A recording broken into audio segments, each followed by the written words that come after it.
Hello. Thank you for your continuous support, this means a lot to us. If you enjoy the stories we share, kindly subscribe to this channel. Now, let's dive into the details of today's story. Hi, I'm Sarah. Today going to read you the story of Denise, which is titled like this. I threw a party for my big 30. Nobody came. A month later, Mom texted, our 40th anniversary. You owe $2,000. I sent her $10. That's all you deserve. A few days later, they tried to break into my house. They didn't know I changed the locks. Well, let's go. So here I am, 30 years old next week, and I'm actually excited about it. I know most people dread the big 30, but honestly, I've worked my ass off to get where I am.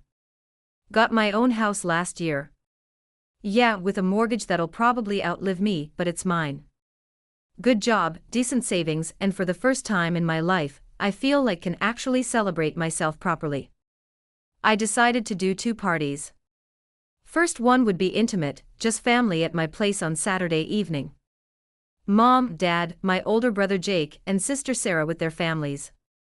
Nothing fancy, just good food, and maybe we could actually have a normal family dinner for once. The second party would be Sunday at Romano's with my work friends and college buddies, the people who actually give a damn about me.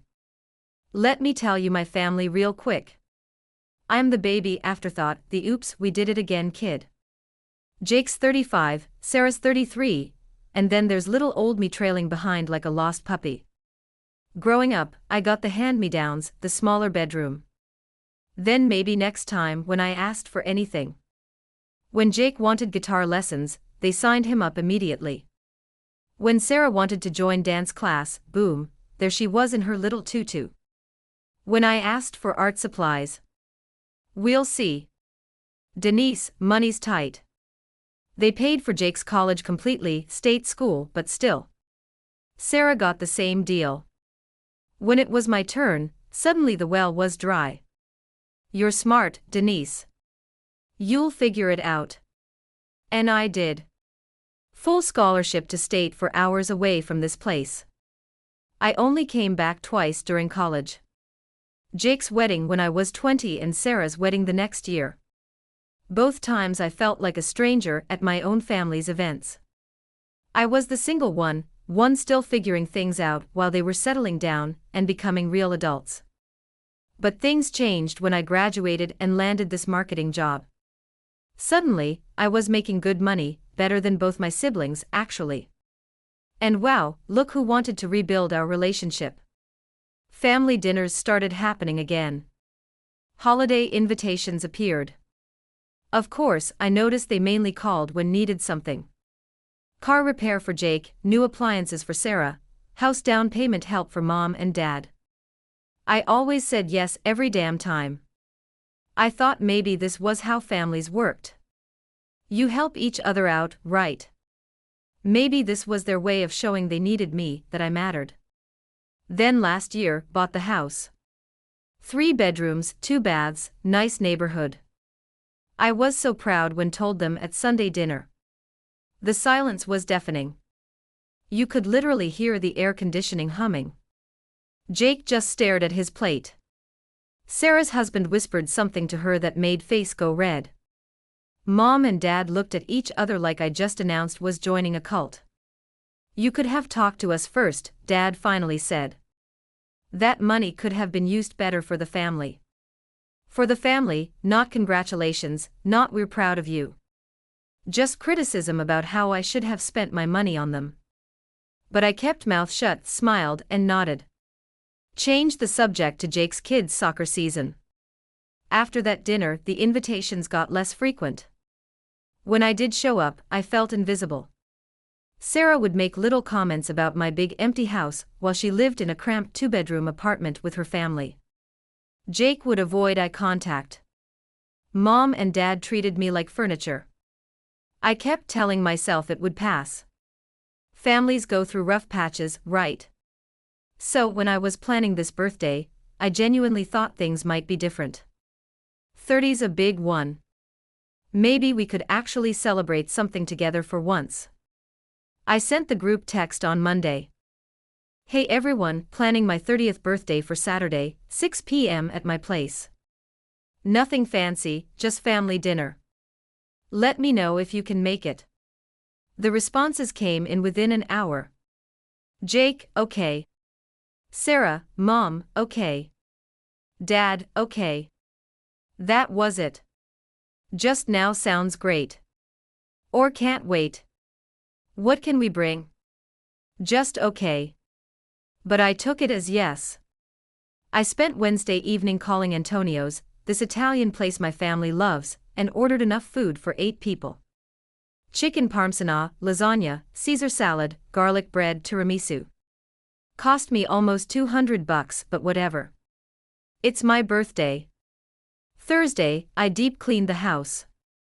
Vacuumed, dusted, scrubbed the bathrooms until they sparkled. Friday, I hit the store for drinks and decorations. Nothing crazy, just some balloons and a happy birthday banner. Made sure I had beer for the guys, wine for the ladies, soda for kids. Saturday morning, I woke up actually excited. When was the last time I felt excited about seeing my family? I couldn't remember. I picked up the food at 4:00 p.m., set everything out on the dining room table. Dimmed the lights just right. Put on some soft background music. The house looked perfect. 5:30 p.m. final check. Food's warm. Drinks are cold. I'm wearing the new dress I bought specifically for tonight. 6 p.m. showtime. I'm standing by the front window watching for cars. 6:15 p.m. Maybe they're running late. Traffic, you know. 6:45 p.m. starting to feel stupid standing here in my fancy dress. 7:00 p.m. My phone starts buzzing with birthday messages, but they're from work friends, college roommates, my neighbor Mrs. Patterson, people who actually remembered. My family radio silence. By 7:15 p.m., I was done waiting. My hands were shaking as I scrolled through my contacts. Mom's number stared back at me. Just call her, I told myself. There has to be an explanation. The phone rang 3 times before she picked up. Hello.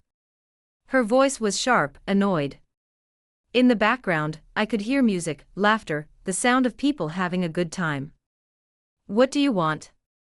We're busy right now. I'm waiting for you guys for my birthday dinner. You said okay when I invited everyone. Silence. Complete silence except for the party sounds in background. I could hear someone laughing really loud. Sounded like Jake. Then Mom's voice got muffled like she was covering the phone with her hand. I caught bits and pieces. She's calling about. And I thought we told her. She came back on the line and her tone was so casual it made my stomach drop. Oh, right. Your thing. Yeah, we forgot about that. We're at Fun Zone with the kids. Jake's kids wanted to go bowling and Sarah thought it would be fun for everyone. We won't be able to make it your dinner. Forgot? They forgot my 30th birthday. But Mom, I told you about this on Monday. I ordered food. Cleaned the house. I've been waiting. Well, plans change, Denise. We decided to do something fun instead. The background noise got louder. I could hear Sarah's voice now and her kids screaming with excitement. Dad was saying something about strikes and spares. They were having a blast while I stood in my empty house with enough food to feed a small army. Mom, this is my birthday, 30th birthday. Yes. Well, happy birthday then. Look, we're in the middle of something here. The kids are waiting for their turn. And she hung up just like that while I could still hear them all laughing in the background. I stood there holding my phone, staring at the screen showing the call had ended. The house was so quiet I could hear the refrigerator humming in the kitchen. All that food sitting there getting cold. I walked back to the dining room and looked at the spread I'd put together. The chicken parm was getting that gross film on top. The Caesar salad was wilting. The tiramisu sat there like a joke. I sat down at the head of my dining room table, still in my new dress, and just stared at all the empty chairs. 8 place settings for one person. The birthday banner hanging there looking stupid and desperate. My phone buzzed with more birthday messages. My friend Lisa from work. Hope you're having an amazing day. My college roommate Jennifer 30 looks good on you, girl. Even my boss sent a text. Enjoy your special day. But nothing from Jake, nothing from Sarah, nothing mom or dad. I tried to eat a little bit of the lasagna, but it tasted like cardboard. Everything felt wrong. The house was too quiet, empty, much space for just me. That's when the memories started flooding back. All those times when I was a kid, and they'd forget about me. Like when I was 7 and Jake got this huge birthday party with all his friends, a magician and Batman cake. Sarah got the same treatment for her birthday 2 months later. Princess theme, pink everywhere, all her little girlfriends dressed up. When my birthday came around, Mom made a box cake and Dad picked up pizza. Just the 5 of us sitting around the kitchen table, while I tried to pretend wasn't disappointed. Or when I made honor roll in 5th grade. I was so excited. Came running home with the certificate. Mom was helping Jake with his science project and Dad was fixing Sarah's bike. I showed them the paper and Mom glanced at it for maybe 2 seconds before saying, "That's nice, honey." And going right back to Jake's volcano. Jake's science project got displayed on the refrigerator for 3 months. My honor roll certificate went in a drawer. High school graduation was the worst. Jake and Sarah both got these big parties when they graduated. Relatives came from out of state. Mom spent weeks planning the food. Dad rented tables and chairs. When I graduated as valedictorian, by the way, we went to Applebee's. Just the 5 of us. Mom said they were tired of throwing parties, and that I'd understand when I was older. Even when I got my scholarship to state, the biggest achievement of my life at that point, the reaction was basically, "Good, now we don't have to pay for college." Not pride, relief that they wouldn't have to spend money on me. I got up from the table and started putting food away. Container after container going into the fridge. As I was wrapping up the garlic bread, my phone rang again. For a split second, my heart jumped. Maybe it was Mom calling back to apologize. Maybe they realized how awful this was, and were on their way over. It was my friend Marcus from college. "Birthday girl. How's the big 30 treating you?" I almost started crying right there on the phone. Here was someone who remembered, someone who cared enough to call. "It's been interesting," I managed to say. "Family party going well?" I looked around at my empty house, all the food I was putting away, at the stupid decorations hanging there mocking me. "Something like that," I said. We talked for about 20 minutes. He told me about his new job, girlfriend, plans to visit next month. Normal conversation with someone who actually wanted to talk me. When we hung up, the house felt even emptier. I changed out of my dress and into pajamas, took down the decorations and shoved them in a drawer. Blew out the candles I'd lit for ambience. Then I sat on my couch and cried. Not pretty crying, but the ugly kind where your whole body shakes and you can't catch a breath. I cried for that 7-year-old who got pizza instead of a party. I cried for the honor roll student whose achievement went in a drawer. I cried for the valedictorian who got Applebee's instead of celebration. And I cried for the 30-year-old woman who still thought maybe, just maybe, this time would be different. I woke up Sunday morning with puffy eyes and a headache. The house still smelled like garlic bread and disappointment. All that food was still sitting in my fridge, mocking me. I packed everything up in the containers it came in, loaded it all into my car, and drove to St. Mary's homeless shelter downtown. The volunteer at the front desk, this sweet older lady named Rose, practically cried when I explained what I was donating. Walking out of that shelter, I felt lighter somehow. At least the food would go to people who'd actually appreciate it. The rest of the week passed in a blur. Work kept me busy, which was good. I didn't check social media because I knew I'd see photos of their fun family bowling night, and I wasn't ready for that level of masochism yet. But Friday afternoon, I was scrolling through Instagram during my lunch break. And there it was. Sarah had posted a bunch of pictures from Saturday night. All of them at Fun Zone, laughing and having a great time. Jake's kids with their arms around grandparents. Mom and Dad looking happier than I'd seen them in years. Sarah and her husband sharing nachos. Everyone looking like the perfect happy family. The caption read, "Spontaneous family fun night." Sometimes the best plans are no at all. Spontaneous, right? They made a choice that night and it wasn't me. But you know what?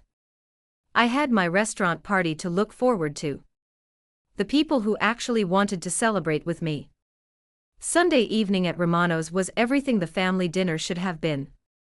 12 of my closest friends showed up. My work team surprised me with a cake. Lisa gave speech about how proud she was of everything I'd accomplished. Marcus drove 3 hours just to be there. We stayed until the restaurant closed, laughing and telling stories. When I got home that night, was genuinely happy for the first time in weeks. A month went by. Whole of silence from my family. I didn't call them.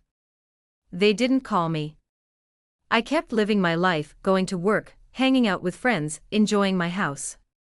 I started a garden in the backyard. Painted guest bedroom. Normal stuff that normal people do. I did check their social media occasionally, like picking at a scab. More family gatherings, barbecue at Mom and Dad's house, Jake's son's baseball game where they all showed up to cheer. Sarah's birthday dinner at some fancy steakhouse. All of them together having a great time without me. Then on a Tuesday morning, while I was getting ready for work, my phone buzzed with a text from Mom. No hi or how are you, just straight to business. Your father and I are celebrating our 40th anniversary next week. We're having dinner at a restaurant. You need to send $2,000 to my card as your entrance fee. This is just for the party. You still need to buy us a separate gift. I read it 3 times and each time I got angrier, $2,000 as an entrance fee. Like I was paying admission to spend time with my own family. And I still had to buy them a gift on top of that. No apology for missing my birthday. No acknowledgement that we hadn't spoken in a month. No explanation of where or when this dinner was happening. Just a demand for money and a casual assumption that I'd fork it over like always. I made myself a cup of coffee and sat at my kitchen table staring at that message. The same kitchen table where I'd sat as a kid while they planned Jake and Sarah's birthday parties. The same table where I'd done my homework alone while they helped my siblings with theirs. 40 years of marriage and their youngest daughter was just a walking ATM to them. I opened my banking app and sent Mom a transfer. Exactly $10. Then I typed my response. This is all you deserve from me. Don't ask for another cent ever. I hit send before I could change my mind. My hands were shaking, but it felt good. Really good. Like I'd been holding my breath for 30 years and finally exhaled. It took about 20 minutes for the calls to start. First Mom, then Dad, Jake, then Sarah. I let them all go to voicemail. The text started next. Jake, what the hell is wrong with you? It's their anniversary. Sarah, you're being so selfish. They raised you. Dad, this behavior is unacceptable. Call us immediately. Mom, how dare you embarrass us like this? We expected better from you. Expected better. That was rich coming from people who forgot my 30th birthday to go bowling. I deleted every message without responding. I was done explaining myself to people who never listened anyway. Tuesday night, I heard car doors slamming in my driveway. Through the window, I saw Mom and Dad marching up to my front door like they owned the place. The pounding started immediately. Denise, open this door right now. Dad's voice loud enough for the neighbors to hear. "We need talk to you," Mom added. I stayed on my couch watching TV, ignoring them completely. "I know you're in there," more pounding. "This is ridiculous behavior." After about 10 minutes, they gave up and left. I watched their tail lights disappear down the street and felt nothing but relief. But I knew they weren't done. They never were when money was involved. The next morning, I got an alert on my phone from my security system. Someone was trying to break into my house. I was on a business trip in Denver, sitting in a hotel room, watching my own front door on my laptop screen. And there they were, Mom, Dad, Jake, and Sarah, trying to get into my house. First, they tried their key. When that didn't work, because I'd changed the locks right after my birthday, they started trying to force the door open. My own family breaking into my house, looking for money they thought I kept in my bedroom closet. I could have called the police right then. Probably should have, but I just sat there watching them, recording everything, finally seeing them for who they really were. They spent 20 minutes trying to get in before giving up. 2 days later, I flew home. That evening, they all showed up again. I opened the door and there they all were. Mom, Dad, Jake, and Sarah looking like an angry mob ready to storm my castle. They pushed past me before I could even say hello. "How dare you humiliate us like this?" Mom started screaming before she was even fully in the house. $2,000 is nothing for you, and you send us $10 like we're beggars. We couldn't have our anniversary dinner because of you. Dad joined in. 40 years of marriage, and our own daughter ruins it. Jake was pacing around my living room like he owned it. "You're being a selfish bastard, Denise." They asked for one thing. Sarah stood there with her arms crossed, nodding along. "We always knew you were weird, but this is just cruel." I let them yell for about 2 minutes, watching their faces get red, listening to them call me every name in the book. Then I walked over to my laptop and opened it up. "Shut up," I said quietly. Something in my voice made them stop. Maybe they'd never heard me actually angry before. I turned the laptop screen toward them and hit play on the security footage. There they were in perfect high definition trying to break into my house. Dad jiggling the door handle. Jake trying to force the lock. Mom acting as lookout while Sarah checked the windows. Their faces went white. I installed cameras after my birthday party that none of you bothered to show up for. I said, "You know, the party where you forgot your own daughter's 30th birthday to go bowling. That was an accident." Sarah tried to say, "Bullshit. You made a choice. And then you made another choice when decided to try breaking into my house, steal my money." Dad tried to get his bluster back. "We weren't stealing. We're your family. Family doesn't break into each other's houses. Dad.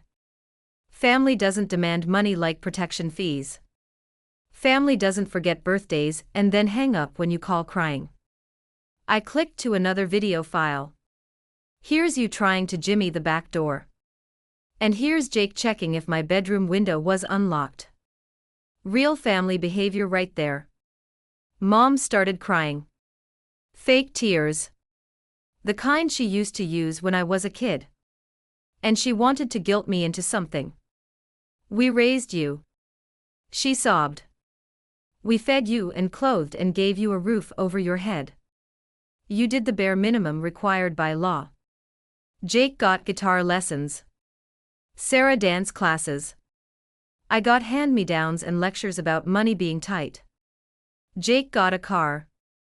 Sarah got a car. I bus pass.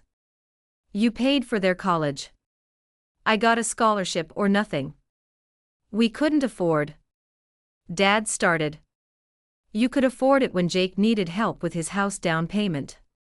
You could afford it when Sarah wanted new furniture, but my college education too expensive. I was on a roll now. 30 years of suppressed anger pouring out. I've given you thousands of dollars over the years. Car repairs, appliances, emergency funds. Every time you called, I said yes. And what did get in return? Treated like an ATM with legs. That's not true. Sarah said weakly. When was the last time any of you called just to see how I was doing? When was the last time you invited me to something that didn't involve me paying for it? Silence. I bought this house, and instead of congratulating me, you told me I should have spent the money on you. I planned a birthday party and you forgot about it to go bowling. I sent you $10 instead of $2,000 and you tried to rob me. I closed the laptop and looked at each of them. If you ever come to my house again, if you ever contact me again, if you ever try to break in again, I'm taking this video to the police. Breaking and entering is a felony. All 4 of you could go to jail. I walked to the front door and held it open. Get out, all of you. Now they filed out like scolded children. I slammed the door behind them and turned the deadbolt. A week later, I saw photos from their modest anniversary celebration on Facebook. They'd had dinner at Mom and Dad's house instead of a restaurant. Everyone looked miserable. Sarah's husband kept checking his phone. Jake's kids were obviously bored. Mom and Dad looked like they were attending a funeral instead of celebrating 40 years together. The comments were hilarious. Looks like a lovely intimate celebration from some distant cousin who didn't know any better. But I could see the truth in their faces. Without my money, they couldn't afford the fancy restaurant they'd planned. Without my money, it was just another awkward family dinner. Over the next few months, they tried a half-hearted attempts at reconciliation. A birthday card from Mom with no money in it. A text from Jake asking how I was doing. Sarah liked one of my Instagram posts. I ignored all of it. My life got better immediately. No more guilt trips about family obligations. No more emergency calls asking for money. No more sitting at family dinners feeling invisible while they talked around me. I started dating this guy from work, Tom. He's funny and kind and actually listens when I talk. When I told him about my family situation, he said, "Good for you." Toxic is toxic, even when it's family. I redecorated the guest bedroom into an art studio. Started painting again for the first time since high school. Joined a hiking group. Made new friends who didn't know anything about my drama, and liked me for who I was. 6 months later, I ran into Jake at the grocery store. He looked embarrassed, kept glancing around like he was afraid someone would see us talking. "Hey," he said awkwardly. "Hey, how are you?" "Good.